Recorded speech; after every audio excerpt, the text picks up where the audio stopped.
읽어주는 아침 묵상 말씀입니다. 출애굽기 13장 말씀으로서 하나님의 인도를 따르는 자라는 제목으로 묵상하겠습니다. 하나님께서는 이스라엘을 출애굽시키신 후 유월절 규례를 명하시고 당신의 백성을 친히 인도하셨습니다. 이와 같이 오늘도 하나님께서는 인생의 광야를 걸어가는 그리스도인들을 친히 인도하십니다. 그러면 어떻게 주님의 인도를 잘 따라갈 수 있는지 본문 말씀을 통해서 묵상하고자 합니다. 첫째는 나의 모든 것은 주님의 것임을 알아야 되는 것입니다. 본문의 1절과 2절입니다. 여호와께서 모세에게 일러 이르시되 이스라엘 자손 중에서 사람이나 짐승을 막론하고 태에서 처음 난 모든 것은 다 거룩히 구별하여 내게 돌리라. 이는 내 것이니라 하시니라. 하나님께서는 모세에게 이스라엘 자손 중에 사람이나 짐승이나 초태생을 구별하여 하나님께 드리라 하셨습니다. 이스라엘이 애굽을 떠나던 날 밤에 구원을 기억해 하기 위함입니다. 짐승의 초태생은 제물로 드리지만 사람의 맏아들은 하나님의 소유를 표시하는 것으로 그들 대신에 짐승을 잡아 제물로 드렸습니다. 애굽의 장자들은 죽었죠. 이스라엘은 어린 양 대신에 어린 양이 대신 죽어 피를 뿌림으로 이스라엘의 장자들은 살았습니다. 그래서 하나님의 것이 되었습니다. 장자라는 말은 이것은 가족의 대표를 의미하는 것입니다. 장자가 산다는 것은 결국 가족 모두가 사는 것을 말하는 것입니다. 11조도 10의 1조만 하나님의 것이 아니라 모든 물질이 하나님의 것을 나타내는 것도 이와 같은 원리라 할 수 있습니다. 우리 그리스도인들은 어린 양이 아니라 하나님의 아들이신 예수 그리스도가 희생 제물이 되셨으므로 하나님의 것이 되었습니다. 예수 그리스도를 통해 구원받은 우리는 이제 하나님의 것이 되었으므로 그래서 이러한 믿음을 가지고 주님과 동행하는 삶 되기를 바랍니다. 둘째는 구원의 은혜를 감사하는 삶을 살아야 됩니다. 본문 4절과 5절입니다. 아비월 이날에 너희가 나왔으니 여호와께서 너를 인도하여 가나안 사람과 헷 사람과 아모리 사람과 히 사람과 여부수 사람의 땅 곧 내게 주시려고 내 조상들에게 맹세하신 바 젖과 꿀이 흐르는 땅에 이르게 하시거든 너는 이 달에 이 예식을 지키라. 이렇게 말하고 있습니다. 하나님께서는 이스라엘 백성들에게 애굽의 종되었던 집에서 나온 날을 기념하라고 말하고 있습니다. 그래서 먼저 유교병을 먹지 말라고 말하면서 7일 동안 무교병을 먹으라고 하셨습니다. 왜 무교병을 먹으라고 하셨을까요? 여러 가지 뜻을 생각할 수 있지만 본문에 의하면 이런 뜻입니다. 과거 애굽에서 노예 생활했던 괴로움을 기억하고 하나님의 구원의 은혜를 감사하기 위해서 무교병을 먹으라고 말하고 있다는 것입니다.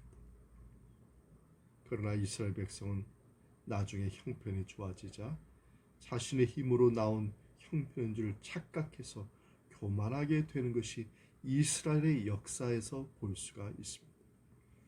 우리는 처한 환경이 부족함이 없고 풍족하기 때문에 하나님께서 우리를 죄와 죽음과 가난의 속박에서 구원해 주신 은혜를 가볍게 여기고 있지는 않습니까? 구원의 은혜를 기억하며 감사하고 사십니까? 구원의 은혜를 감사하는 삶 되기를 바랍니다. 그래서 하나님의 인도함 받는 날마다의 삶이 되기 바랍니다. 셋째는 자녀들에게 이 은혜를 가르치라고 말하고 있습니다. 오늘 본문 9절에서 10절에 나오는 말씀이죠.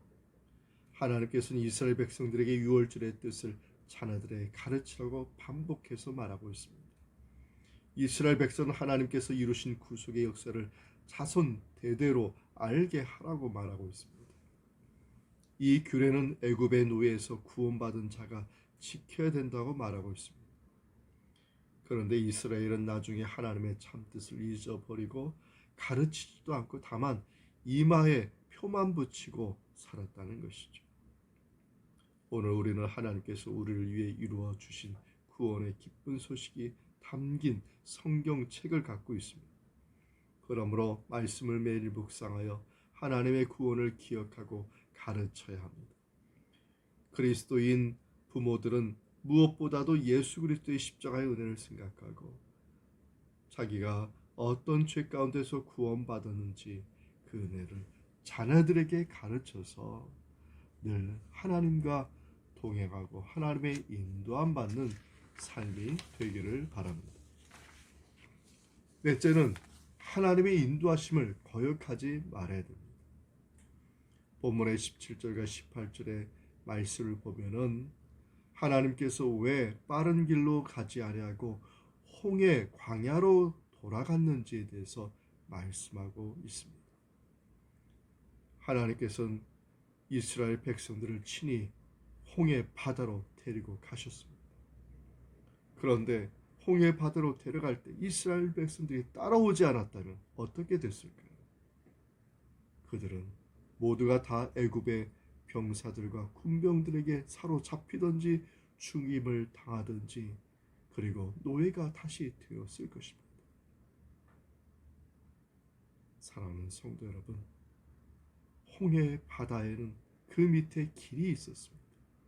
하나님께서 홍해 바다를 가르셔서 길을 내셨을 때 바로 그 길이 구원받는 길이요, 이 길이 바로 예수 믿는 길이라는 것이죠. 오늘 하나님께서 우리를 인도하십니다. 비록 우리의 환경과 여건이 어려운 가운데 있을지라도 절대로 실망하거나 좌절하거나 절대로 절망하지 마십시오. 하나님께서 인도하십니다. 하나님께서 인도하시면 반드시 그 모든 어려움 속에 길을 내신다는 것이죠. 홍해 바다를 가르신 주님의 역사가 우리의 삶 가운데 반드시 있음을 믿고 오늘도 믿음을 가지고 사시기 바랍니다. 저와 여러분은 하나님의 것입니다. 하나님이 책임져 주십니다.